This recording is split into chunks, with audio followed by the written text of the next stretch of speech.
在国内的这边议题持续的在发展当中。至于国际间有发生什么样一些事情呢？现在带给您看一个最新的画面了。好，这个呢是从刚刚在社群媒体的时候，很多人开始在转载的。好，这个画面是什么？这个画面呢是在迈阿密这边，然后呢就有一架飞机，你看到在空中尾翼呢开始着火了。后来发现呢，它可能就是隐形起火。好，这架飞机呢其实是波音747，最后降落在迈阿密机场。那这样的画面呢，在网络上开始疯传。那目前呢，也已经证实，确实它就是波音747降落在迈阿密机场。大家开始在问啦，因为这样画面很惊悚嘛，还好最后呢是平安降落。可是发生什么事情？你刚刚看到它最后有在讲它是 developing， 所以呢，它其实整体事件还在调查当中。只是波音最近真的事情很多布林肯不是才刚刚去了这个瑞士吗？结果要回家的时候发现，怎么飞机不能飞了？那也是波音啊。虽然说不是这个一般的客机啦，因为他们是改装的，但问题是波音最近这多事之秋。那目前呢，其实美中之间为了波音到底能不能如期再继续交机这件事情，他们也还持续在讨论当中。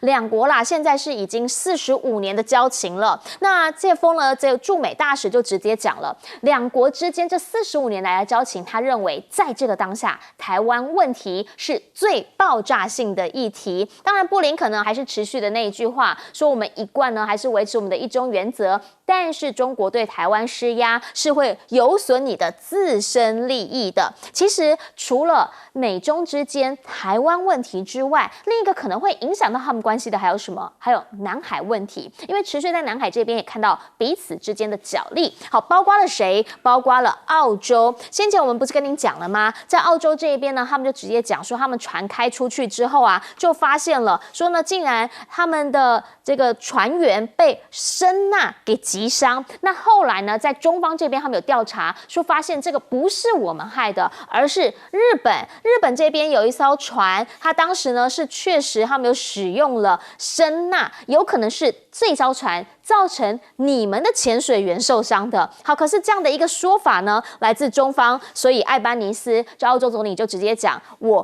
不会被你的言论有所摇动。其实，在美中双方彼此的盟友之间，现在是不是真的已经明确的站队，还是大家还是回过头来以自己的利益为主？比如说 NATO 好了，好 NATO 大家都知道它是一个军事组织，但现在它的秘书长直接讲了，说我们会进入亚洲是被中国逼的，是因为你们逼近。你仔细去看 NATO 当时成立的话，他们的成员图在这边，蓝色是他们的成员，红色的部分呢，其实就是俄罗斯。那个时候会成立很大的一部分是因为俄罗斯，但现在时机不一样了。西代波港啊，他们怎么讲的？他们说北约是不把中国视为对手，但中国你们现在在发展这一些现代化军力的行为，对跟我们的核心原则相违背。我们要不要去亚洲？其实现在呢不是这个问题，而是你们一直向我们逼近的问题。大家开始在问，中方真的在军力上面有向北约这边来逼近吗？因为你硬要说的话，它其实应该也还是在亚洲，还是在第一岛链啊，真的到得了这个地方吗？加拿大现在呢，同样也是美国坚定的盟友，直接点名了，在国外有103个机构在威胁着他们，其中有80%通通来自于大陆。好，至于呢，在这个日本海、东海、黄海这一带，持续的也有变化，因为现在呢，包括了日本、韩国、美日韩3国要来做军演，那马上北韩就告诉你，你们要做军演，我就来做水下的核武系统测试，来作为回应。同时呢，现在也被证实了，他们的导弹 KN-23B 是已经上战场了，而且呢，在过去去年的时候是大量的空袭乌克兰。好，这些年来为什么它可以进步的这么快？当然，大家的推测就是俄罗斯是不是有给他一些技术指导？日本的部分呢，其实看到现在在东北亚的局势，他们也略略的有些紧张，所以自己已经先去买了400枚的战斧导弹。他说一切就是要应对来自中方还有北韩的威胁。好，同时当然也是让他们跟美国这边又站的再近一些些。整个局势的变化，回过头来也要请教一下赖老师，您怎么样来看美中之间的竞争？第一岛链这里的竞争，其实大家很明确，第一岛链跟第二岛链开始的，他们彼此之间有所竞争。但是回过头，在波音747的这一块，一再的让大家对他信心有些动摇。但是美方持续的希望中方能够让他交机，很难，因为之前有传说737中方要接机了，结果证明是谣言啊，因为接的是787，不是737，所以那是一个谣言。波音啊，他们本身在这次达沃斯论坛啊也被攻击批评。说你不能够再盈利挂帅了，你的政策已经错误了，你已经连续5年的亏损，政府再补贴也补贴不了了，所以我觉得波音的积温不赶快解决，我想对波音来说的话是一个很大的噩耗，因为如果它这样一直亏损下去，机也交不了，然后它跟空巴的竞争越来越困难，然后C919目前来讲异军突起啊，那在抢占更多的市场，所以我觉得对于美国人来讲的话是不好的消息。可是问题就在于有关于这个美国的整个生产制造业的发展跟经济的发展，跟中国大陆的关系中，现在大陆对于台湾的问题是转被动为主动的。过去它是被动，就是说你一定要先处理好台湾的问题，你才能够。现在的情况是，你如果没有处理好台湾的问题，那我们2个就不可能正常发展。好，现在大陆的做法就是要针锋相对就针锋相对，那么谁怕谁啊？该怎么对抗就怎么对抗，但是他不语言上去侵略啊，或者不语言上去挑衅，但是他在态度上是从不退让。你看到目前为止，他几乎没有在任何态度上会退让。那现在我们也看到了，美国的金融小组的特使团也进入到了北京去了，也跟他们谈到有关于反恐的金流的问题等等。那也就是说，要加强这些金融的合作。就是美国其实他想到最后还是很清楚的知道，很多的部门里面很多的地方没有跟中国大陆合作，他还真的走不开，走不下去。那以现在拜登能不能连任，已经是充满了变数了。所以对中国大陆来讲，就变成是持盈保泰了。对于你这一届的这些执政团队来说，你会发现大陆是越来越不是很理会了。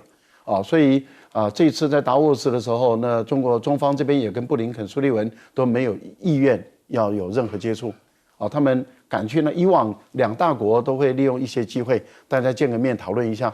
而现在的情况是，布林肯不断的吹嘘说，世界各国都要我领导，我听到那你告诉我是哪一个国家说的，在什么场合说的？但是全世界没有人说，有一个人说，那个他们都要我领导可是没有人站出来说我们要美国人领导，这个才很奇怪。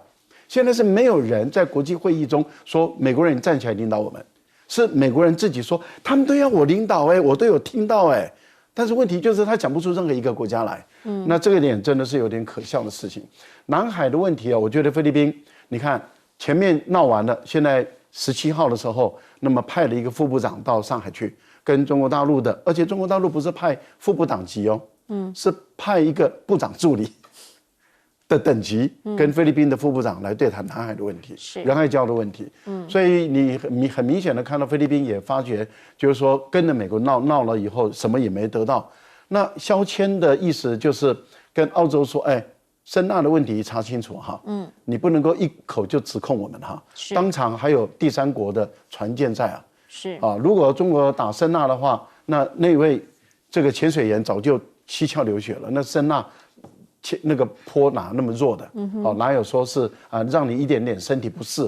声纳坡是很强的，所以他的意思是在这，但是问题就在于说，这个肖谦的回答就是说，不是那个澳大利亚艾班尼斯的回答就是说，我还是相信我原来所判断的，对，我没有改口，但是问题就在于一个问题就跳出来了嘛。你要不要去问问日本？当时他有没有开出声纳坡来去测海底的活动的问题？北约的秘书长讲的胡话了，坦白讲，讲的一些混话。我们应该讲就是，他说我们没有要把中国当对手，但是你怎么可以军队现代化呢？因为你的军队现代化，所以你就是我的对手。你怎么可以到非洲来呢？你到非洲来，你就是我的对手。你怎么可以在亚洲呢？大陆如果不在亚洲，大陆要到哪里去？亚洲也不能去，非洲也不能去，然后那中国大陆只能怎么样？只能困守在东亚。那我觉得全世界最怪的是，那我们要问了，那你欧洲为什么到亚洲来？啊，你到亚洲来，所以我们亚洲也要组织一个亚洲的这个军事同盟，把你欧洲人赶走。哎，那你怎么可以到非洲去？非洲欧洲人特别多啊，那你要不要也把这个赶走啊？那换言之，也就是说，欧亚大陆里面，那你欧洲是不是只能局限在欧洲的那一小块？因为俄罗斯也是欧亚大陆啊。所以我觉得讲的这种胡话，还是北约秘书长的那个等级、那个程度啊。很难理解，你现代化，所以你就是我的敌人。厉害啊，佩服啊！是，请教一下严老师，您会怎么看？我现在回应一下赖老师讲的哦，就是第一个，我不知道他们这个北约秘书长，如果今天川普选上，他有没有这个底气啊？因为川普说你自己负责你的这个军事预算啊，我看北约国家觉得说受不了，可能没有办法做这个。但第二个，我就想到我读历史里头。哎，是不是现在的中国又是这个当初罗马帝国那个就是被这个西罗马帝国被匈奴，说是被中国赶出去，然后到最后把它灭掉，或者中世纪蒙古这个势力进入欧洲，他们还有这种恐东方的症吗？就是说有被匈奴，有被蒙古那现在变成历史几百年，那是上千年了。我觉得应该就是你。中国也从来没有真正在欧洲有这么大的威胁，汉人也没有过。对的。但是我觉得我实在不太懂他在讲什么东西啊。那可是我觉得说今天美国面临的比较大的问题就是刚才赖老师讲说，美国自己说很多人要找他。我们过去有一阵子也学过，川普上来可能又会有这个问题，就是美国人说我是一个 reluctant sheriff， 就是我是一个心不甘情不愿的警长。其实我不想当警长，后来一发现大家把那个警徽就挂在我身上，说你就是警长，那我只好做警长，因为我实力太强了。可是现在看起来，未来可能如果川普当选，就又回到这个情况，就是没有这么想要带领全世界。我们如果想说回头来看就是美国要跟大陆竞争，他现在都知道欧洲国家、亚太国家跟他站在一边，可是大部分的非洲国家，甚至拉丁美洲国家也不一定跟美国站在一起。我就举一个最简单的例子，美国真的要称霸，南非最近提出来要这个控诉国际刑事法庭要真的要叫国际法庭来控诉这个以色列这个所谓的种族灭绝的这个问题。这种问题，欧洲南非大家就在骂。非洲人都在骂欧洲，说你们全部都是 hypocrite， 都是伪君子。碰到真正问题之后，还要我们非洲出来讲，你们美国不是每天在讲人权，讲这些东西？所以我觉得美国在这一方面就是你要分化，就是要跟中国对抗，在第三世界对抗，你要率先做一些榜样让这些国家愿意跟着你。如果你没办法在这个以啊的问题、以巴的问题或者以哈的问题，反正都押韵了就是能够做出一个这个表态的话，我觉得你很难做领导。那我觉得这个是美国现在就是在率领这个亚洲率领这个欧洲或者亚洲同盟，你要来主导世界秩序的时候，大家最后发现你根本就是双重标准，这个是我觉得比较麻烦的地方。是，想要请教一下董哥怎么样来看呢？因为世界局势呢，大家现在就会觉得，美中之间，现在呢，美中他们一直讲了，台湾问题就是我们最爆炸性的议题，这个是大陆这边的驻美代表大使他们所讲出来的话。可是其实不是只有台湾问题，还包括南海问题，包括东北亚问题，甚至连北约现在都认为中国可能对他们造成威胁。世界局势，你觉得怎么变化？澳洲的前总理叫赫华德，他说：“我们澳洲是美国在亚太地区的副警长。”这回应一下警长说了。那可以知道澳洲是什么样角色，就是五眼联盟嘛，都跟着美国一起。那这个概念是什么？叫做央格鲁萨克逊白种人的优越感。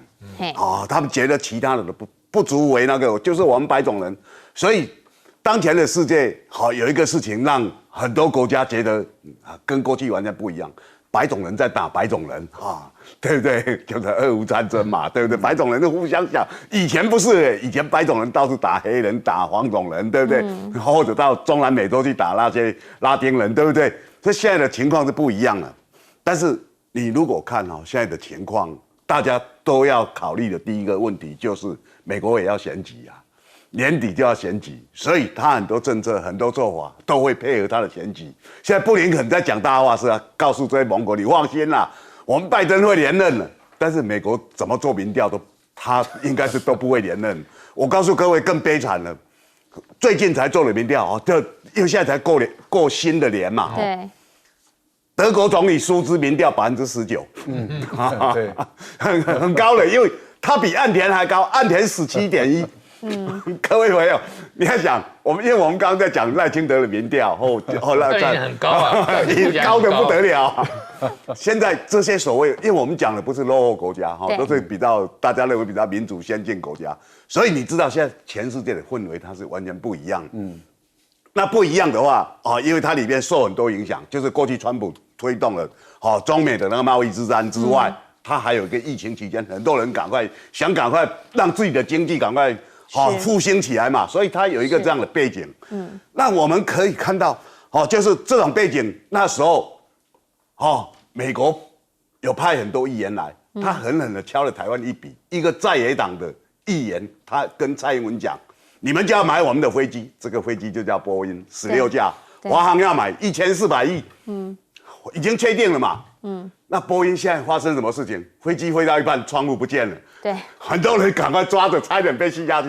还好，因为大家还好，就说还好有系安全带，没有系安全带，绝对是被吸下去嘛。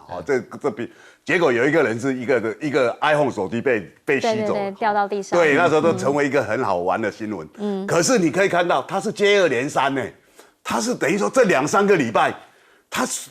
整个波音好像飞机师，大家第一个想到就是一定是他，果然每一个都是他。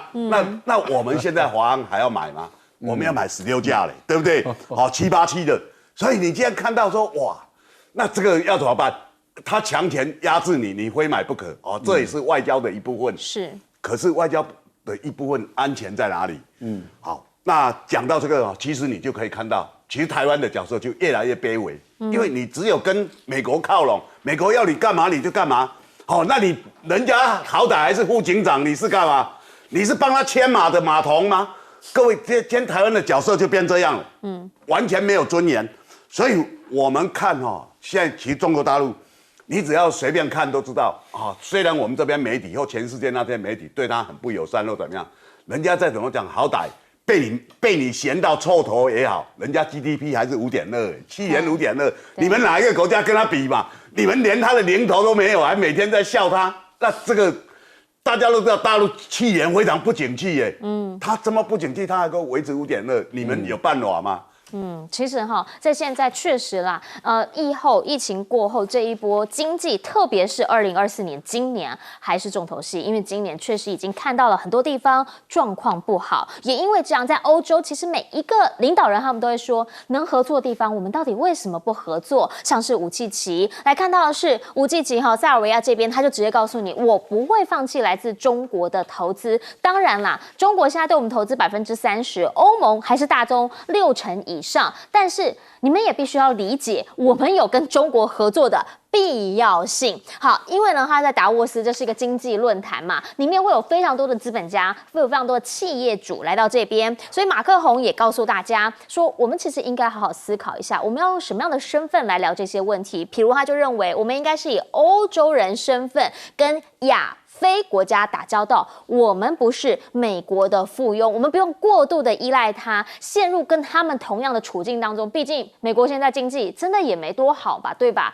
其实呢，不只是他这样讲，你会发现他从去中国访问回来之后，已经开始调性不太一样了。他开始越来越强调法国自己的自主性。那就要问这个人是不是现在也在讲自主性啊？特拉斯Truss 为什么？因为呢，英国这位前首相啊，他在之前刚卸任的时候就来台湾这边，还说要支持我们加入 CPTPP 啊，很挺台湾啊。结果现在却被发现了，说呢他其实秘密游说，加速他们自己英国国的企业来军售中国，卖的是什么？卖的是以后可能打台湾时候会用到的扫雷设备。当然啦，大家就开始在问，那你挺我们是挺真的还是挺假的？为什么现在大家开始把这个目光，特别经济目光放在大陆这边？因为你来看看，在去年他们的 GDP 目前证实了就是5.2%，好，有5保5了。明年呢，也就是今年啊，2024年可能是4。好，可是问题是他们有第25个兆元级的城市来了，同时腰部城市好，包括了哪里？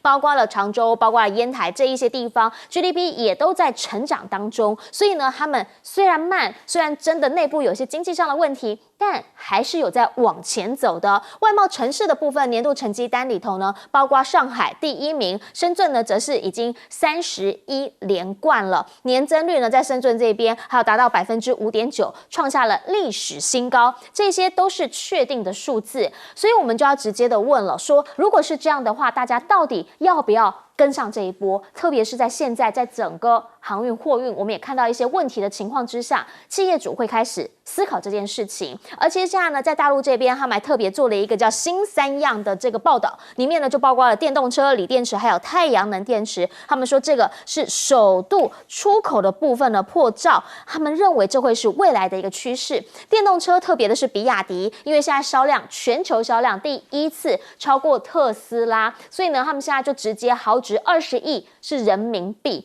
直接奖励经销商，就是你超卖的这个部分要多少分红，我们全部分给你，让大家都能够享受到这一些的红利。而同时，华为的部分是在科技的部分，大家非常注目的。现在他们又先发表了一个鸿蒙的新盒版。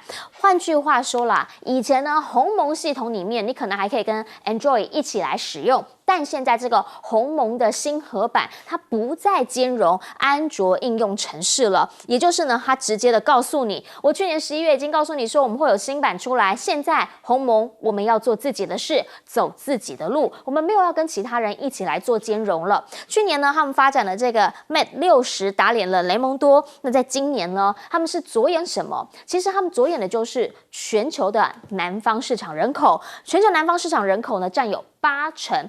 换句话说，如果这些都是支持他们的新系统的话，那他们真的很明确的是可以变成 iOS 还有变成 Android 的直接竞争对手。而且呢，这个市场他们现在还真的努力的在抢。回过头要请教赖老师，您怎么样来看？因为武契奇他就经济的角度上面，他希望欧盟能够理解我们有跟中国合作的必要。对这个。武契奇他是塞尔维亚以前的南斯拉夫联盟一个最主要的国家，后来有分裂啊。他一直要去说服欧洲人说，你们要理解我们，我们是欧洲的国家，我是南斯拉夫人，但是我还是欧洲国家，我是会融入欧洲这个大家庭的。但是欧洲占我的投资就是这么多的国家占我的投资才60%多，而中国一个国家占我的投资就30%多了。它是我最大的外资的来源国，也是基础设施最大的投资国。那我当然不可能放弃中国，我一定会拥抱中国，因为我是一个内陆国，我要往外连通的话，例如说我经过匈牙利，我还要经过马其顿，然后再经过希腊这边出去。那他这样的话，他就可以摆脱他内陆被困住的一个地位。他在未来的时候，他的这个贸易，那么就他的产品就能够透过这个“一带一路”这样卖出去。所以对武契奇来说的话，他当然是希望欧洲的国家不要一直压迫他，要他在欧洲。在中国大陆这边选边站，他不想选边站，他希望两边都是他的好朋友。那你可以知道他有多为难，因为他好几次被欧洲或者美国想把他政变把他搞掉，好几次啊，这个政变没有成功，但是他实在是痛苦不堪啊。那因为美国人就是要把他搞掉啊，因为他们不容许欧洲人有亲中的这样的一个国家啊。那另外我们也看到了马克龙，现在其实还有一位就是比利时的总理。他也到了北京去访问了。那为什么说比利时总理我们要在现在谈呢？因为他是欧盟的轮值国主席了，是他了。然后他已经跟马克龙看起来步调已经一致了。也就是要走独立自主的欧盟的外交路线，不能够再成为这个美国的附庸国。那这样的一个情形下的时候，所以马克龙也好，或者是比利时的轮值主席，他们要带向欧盟，会开始考虑更多欧盟自己的利益，而不是去满足美国人的利益。那这样的话，他们会跟德国对抗了，因为目前来讲，在欧洲里面最满足、完全符合美国人利益的，就是现在的德国政府。那所以你看，马克龙跟德国政府的关系就没有像过去那么的密了。以前这两大国是携手合作，那现在他们看起来是分道扬镳了，而且彼此心灵也不契合了。那也就是说，欧洲走自己的路的声音一直在越来越多了，但是完全追随美国的德国，他们还是没有放弃。那刚刚志胜兄已经讲了，这个萧尔兹民调支持度跌，他的党已经变成第3党了。然后呢，联合执政的就是3、4、5。是，所以我们一般估计在下一次的选举，他们就下台一鞠躬了。那德国也就再翻天覆地再一次了，很有可能梅克尔的政党又重新回来，也说不一定啊，这是未来可能会发生的事情。大陆的中小型城市的发展速度很快，我觉得有一个地方我们要留意到的地方是在哪里啊？就是大陆的高技术含量的产品越来越多进入国际市场。汽车工业真的是一个指标性。另外，华为尤其鸿蒙系统，鸿蒙系统的独立自主的生态全完成了以后，我个人判断大陆会对 Android 系统的若干的 APP 也会按照国家安全的理由不能进来。这个时候只要几个 APP 就可以了。Android 系统在中国大陆就结束了。好，到底有没有可能未来在中国它的科技发展的这个部分会造成整个世界上面科技市场的变卦？我们先进广告，等一下回来继续说。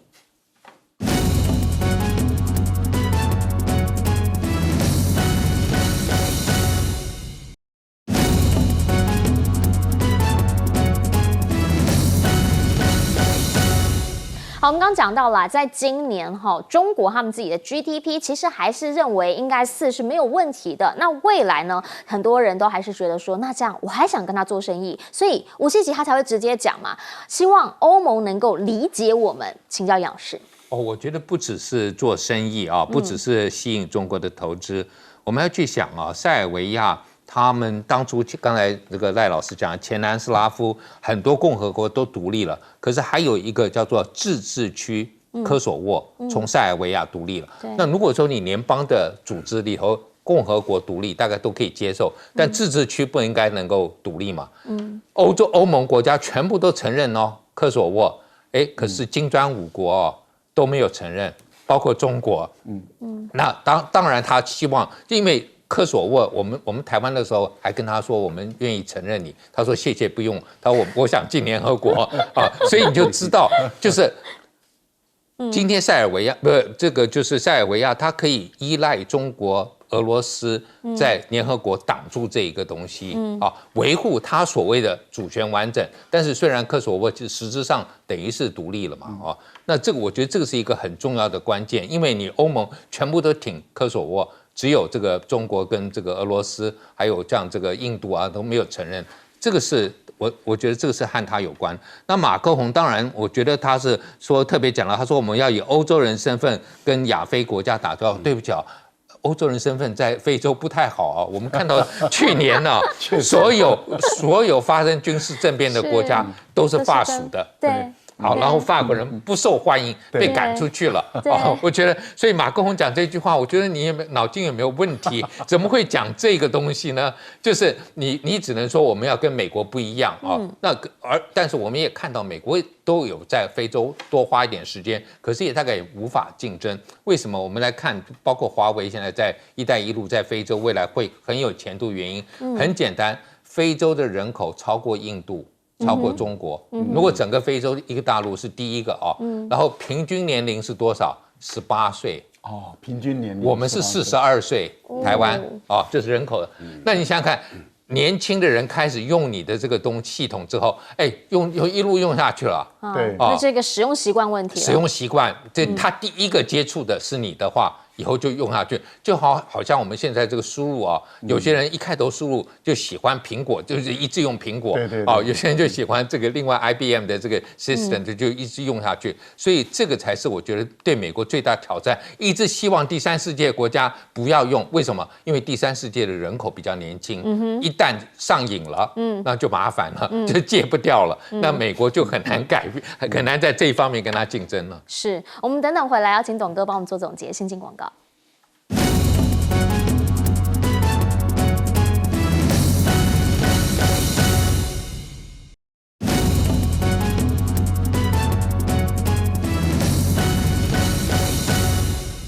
最后请董哥帮我们总结。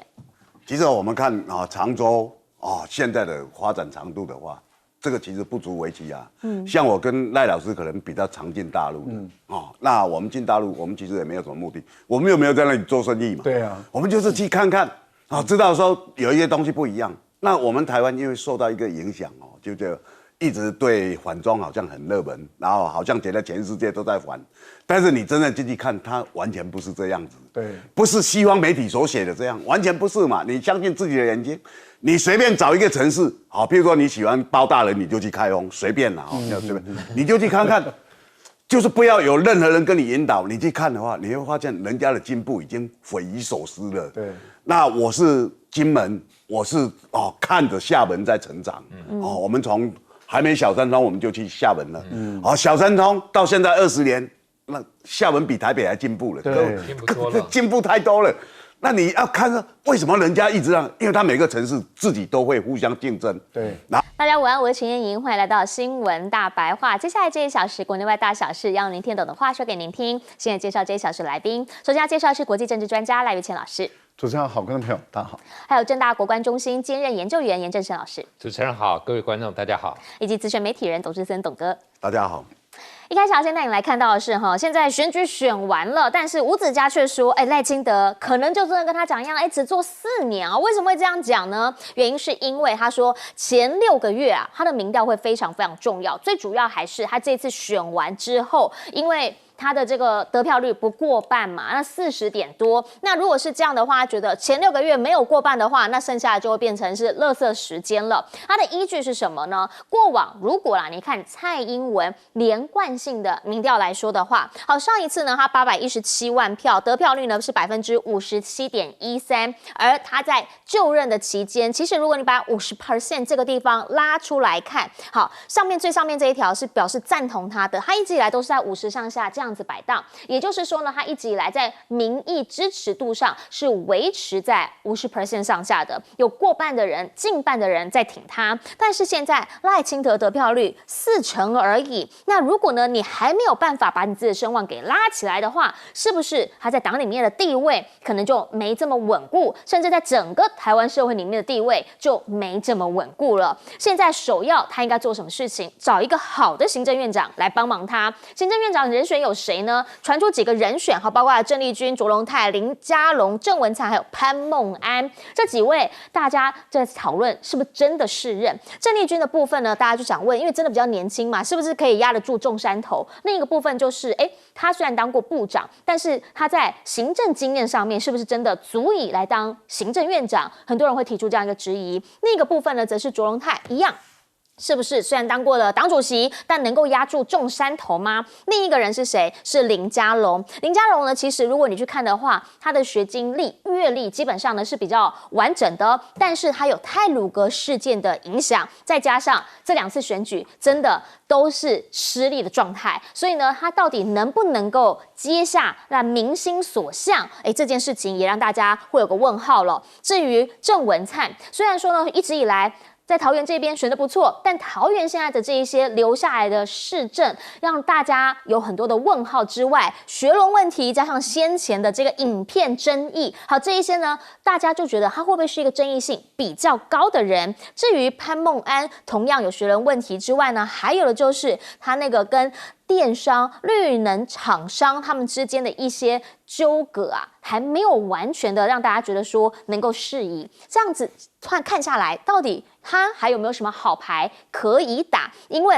如果说网络声量来看的话，郑丽君其实是最高的0.65%，郑文灿呢还0.57%而已。他负的接正的好像很实际，也很实在，但问题就是他是不是能够接得下来，是不是能够让整个台湾社会能够接受？至于在蓝营这边的时候呢，大家的想法则是，比如说蔡正元就在讲啦，他就讲说，现在呢大家要看是蓝白绿3方实力，他就直接指黄珊珊虽然说是假民调惯犯，常常呢给人家不正确的民调，但无论如何，他的民调数字给的怎么样？选举结果告诉你，其实白营有一定的支持度，包括黄珊珊，他当年在选台北市长的时候，他真的就拿下了25%，高虹安甚至拿破成到45%。柯文哲这一次也选得极其的亮眼，26.46%，所以大家就在讲他们是还有一定的政治能量的。至于啦，现在他们说了双黄连线有没有可能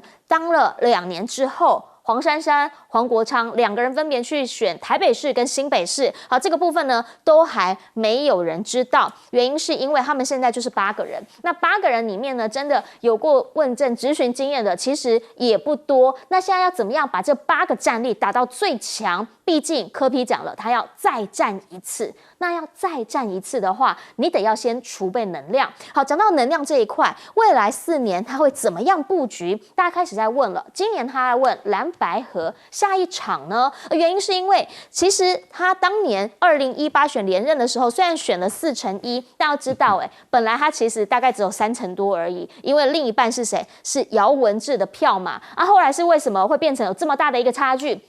因为那一年选务的问题，还有加公投，结果造成到最后是台北市边投边开票，明显的就是绿白之间产生了弃保。这一回总统大选，你看不到蓝白之间的弃保了，那有没有可能在下一回，他也开始在讨论这次？白蓝确实合不了，蓝的票也能过来的都过来了啊，绿的票会不会变成他下一回觉得说有胜算的地方？好，毕竟啦，赖清德这一边，如果说两边真的党的属性比较像，能够从这边拿个7-8%走的话，那他就有机会咯。要如何来看未来4年的布局？柯文哲已经告诉你，他现在要开始卸票，他要义无反顾再战一次。请教董哥，您怎么样来看？那如果是以现在执政的赖清德来说，那他当然就是必须先把自己的盘给稳住嘛。可是吴子嘉却说，他如果真的没有办法把声望拉上来，那半年而已，他很可能就变垃圾时间。这场选举啊，他其实3个阵营每天都在做民调。到不能公布民调的时候，都还在做，因为他做一个选战的一个参考嘛，所以可以讲这一次民调非常活跃。那在选战里面从柯文哲一直在喊的新潮流不倒，台湾不会好，所以在民进党里面形象最坏大概就是新潮流。是那对赖清德来讲所以他为什么要退掉新潮流，就表示说我不要让这个。肮脏的一个符号跟我如影随形啊。那如果用这样来看的话，上面列出来这5个人里面就有3个新潮流。我觉得赖清德大概就不会用。那卓荣泰呢？卓荣泰当然他被认为是中生代的大哥啦。但是我觉得，因为卓荣泰在那时候赖清德跟蔡英文选党内初选的时候是帮。蔡英文对，本来赖清德的民调远远高于蔡英文2-3倍，然后一直被他拖到最后，拖到赖清德输了以后，然后才开始办民调，所以我觉得赖清德对他是应该有一些怨恨，不太容易。那我们看林佳龙，因为林佳龙的习性他在台中市长败选就去当交通部长，他把台中市政府所有的爱将全部弄到交通部，对，盘踞整个交通部数十个职务。这是他的个性。如果你让他到行政院的话，政国会就会做大到让你觉得匪夷所思的。各部会大概都是政国会的人，因为他的个性会这样，所以我觉得对赖清德来讲也不放心啦。我其实另有护案当然我不是总统，我觉得就留任陈建仁就好了。哎呦，我想法很像陈建仁是维持蔡英文现在民调都一直50了，蔡英文了，对不对？然后陈建仁现在对这个很熟悉。他自己也没有明显派系，然后他现在的熟悉，可是推荐他入党的是蔡英文呢，推荐他入党的是蔡英文啊。我知道，但是因为陈建仁自己派系没有很明显，那现在的话因为这一场选战里面，陈建仁也有下去攻击在野党，所以其实也有战功啦。是，那如果你继续留陈建仁的话，是所有他组阁里面伤害最小的，组阁一定会有伤害，有些人要被你赶下来啊。反而是最小了，所以对赖清德来讲反而是好，因为陈建仁是他的前一任嘛。陈建仁受了委屈是什么？他本来应该跟蔡英文一起寻求副总统的连任，可是为了安插赖清德，赖清德虽然输了，可是他有个新潮流大派系，所以蔡英文不得已让赖清德当他的副手，那就把陈建仁把他弄下来。所以我觉得这个一个补偿的方式。然后在内阁的维持他的满意度和熟悉度的话，对赖清德来讲是好的。那这个可能比较没有人想到。是好，那我们想要请教一下，这个赖老师您怎么样来看？好，原因是因为现在这一局大家就开始在问啦，那下一步他要选的阁揆人选，好感度上面比起来，还有就是他到底是不是真的适任这件事情比起来，其实大家会有非常多讨论。对的，因为现在来说，赖清德是不是只能干一任？这个为时尚早了，因为还没上任呢，哈。但是因为他民调支持度确实低，因为不是支持度，是选票得票率确实低，40%啊，太低了。然后在立法院里面也没有过半数啊，这个都对于赖清德来说都是不利的影响，所以他的蜜月期会很短。那选谁来当行政院院长？我在这点跟志成兄的想法不太一样。以赖清德他当初接民进党党主席，也就是上一次的9合1选举，这个蔡英文败选辞职，赖清德一接的时候，你看他用的都是他的人，马上把他的新潮流系的全部都拉进重要的位置上。所以我的推断，以赖清德的个性来说，那他很有可能会推出一个，目前来讲，第一个就是争议性比较少，第二个新潮流派系支持，第三个就是让在野党比较难去猛烈攻击的女性。所以我个人的推断是郑丽君的几率确实是高了一点。因为她的争议性比较少，她的负面影响跟负面形象比较少。那这样的话会使这个在野党要攻击这个行政院院长这个部分里面难度会比较高。反正整个人事的大权其实还是以赖清德说了算，而不是以阁揆说了算，因为赖清德不可能把整个你各部会的所有的人的人事权都释放给阁揆，由他自己去组阁。我想这个可能性实在太低了。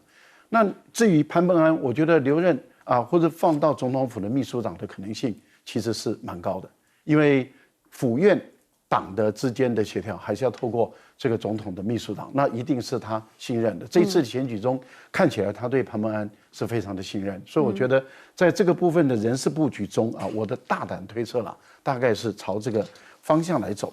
那至于再过4年之后，我相信3党现在都是对于民进党来说的话，他或者对赖清德来讲，他一定是思考连任的问题。可是问题就在于蔡英文的执政这8年真的是天怒人怨，不然的话，民进党不会败得这么惨。你看9合1输了，立法院也输了，然后总统只剩下4成，这代表什么？蔡英文的路线是严重的错误。可是赖清德不能够一上来以后就推翻蔡英文的路线啊。是。可是他如果沿着蔡英文路线的话，保证赖清德连任不了。所以他一定是刚开始过渡，也就是推崇蔡英文，但是等到脚步站稳了，他很快的就会一点点的就开始把蔡英文的路线抛弃了，他要提出自己赖清德的路线。可是赖清德的路线是什么，我们也搞不清楚。因为他在当行政院院长的时候，我们也没搞清楚你赖清德的行政院的赖清德路线是什么，也说得不清不楚。这个跟他的语言表达能力有关系。所以他没有办法把他的理念，我们只知道他是一个务实的台独工作者，那他就是永远的台独工作者，然后他还是中华民国台湾是主权独立的国家，他可以讲1000遍10000遍，但是只有这2套，没有别的，所以我们根本不知道赖清德的路线究竟是什么。但是我个人觉得，他把蔡英文的路线抛弃是绝对会发生的事情。他不可能循着他路走。好，那我们就来看国民党的，国民党要不要励精图治？国民党要不要好好的培养，用4年的时间，真的选出一组，不是一组是选出一些可能可以成为自然领袖、政治领袖，甚至成为社会领袖的这些人，到底要不要做这件事？还是要继续勾心斗角，还是要继续去算计？国民党自己要想清楚。民众党其实很清楚嘛，那就是这个柯文哲他一定会要再竞选嘛。那所以民众党反而单纯了，他一定要再竞选，可是他唯一他竞选他要能赢，他要怎么能赢？才8席立委，然后他怎么能赢？他一定是对于年轻的孩子们下很大的功夫。那因为他用科学的计算，所以他16岁就可以入党了。4年后刚好有投票权所以你看从高中生入党，大学生，所以他很可能的会在校园内发展出他的文化。我觉得这是他目前可能未来的重点之一。另外，他用科学的计算，也就是台湾现在的16岁以上的4年后有投票权的人，跟75岁以上的，甚至像我60岁以上的这些人，我们的凋零的人数做对比。那换言之，也就是说，我们把每一年的出生率是跟死亡率，那我们来看看这些年轻人他们的存活率是最高的，但是像我老年人，我们的存活率是相对来讲是低的，所以经过4年以后，我们这些人可能不见了，或是怎么样？当我不是诅咒哈，我只是说科学的计算，所以他用这种科学的计算以后，他会发现他占有相当的优势。是，我觉得柯文哲他是相信科学，所以他是一直在做计算。那他未来的发展一定会想尽办法去争取更多的年轻人对他的支持。不过能不能做得到也不晓得。好，票确实啊，如果说以科学的方式来做选举的话，是可以算的，但是是不是能够算得那么准、那么精确？下一步可能很多人就在说他到底怎么算？来请教杨老师，你怎么看？我觉得行政院长我不管怎么看大部分都还是有过副院长，或者是说做过县市长或者是比较重要部会的。我觉得郑丽君就没有这么强的行政背景虽然说他可能好感度高一点而且他感觉上形象已经跟萧美琴是有点类似的了。那如果有一个副总统再加一个行政院长，我觉得好像这个重复了一些。那其他的，你说这个像这个潘孟安的话，我认为就是说他的其实也是一样，就是说他大概还不够到行政院长这个地位。其实最合适可能是林佳龙，可是林佳龙争议也最大嘛那郑文灿当然是更合适，可是同样的有一些争议，所以对他来讲，真的我认为是比较难一些。那所以我也同意小董讲，你干脆就留陈建仁算了留陈建仁稍微容易一点，就是暂时处理，看看这个新的立法院到底会怎么处理是因为再经过我们在讲说下面4个月嘛这个新的立法院上台了，大概有3个半月左右。跟这个陈建仁的互动，你可以感觉到，就是新的立委跟这个行政院长互动的情况如何。如果还算顺利，你就干脆请他接下去；如果不顺利，我觉得你再考虑换人那当然就是说，对赖清德来讲，他应该是要考虑一个不是新潮流的人。可是真的说老实话，民进党我们现在看到的也发现一个大的问题，就是大家以为民进党过去都觉得哇，很多的年轻的什么，我会发现怎么也是一大堆这个年纪也不小的人在上面你说现在要我认为最合适再请游锡堃回来做行政院长吗？不可能的嘛，对不对？你再请苏贞昌吗？不可能的嘛，就是他们也是最有经验的，还是这些老的是。跟国民党有点像，那所以应该是找一个比较没有争议的。那虽然陈建仁很多泛蓝的还是对他有些意见，可是毕竟现在已经做了，就是从副总统再回国来做行政院长，我觉得大概是比较合适的。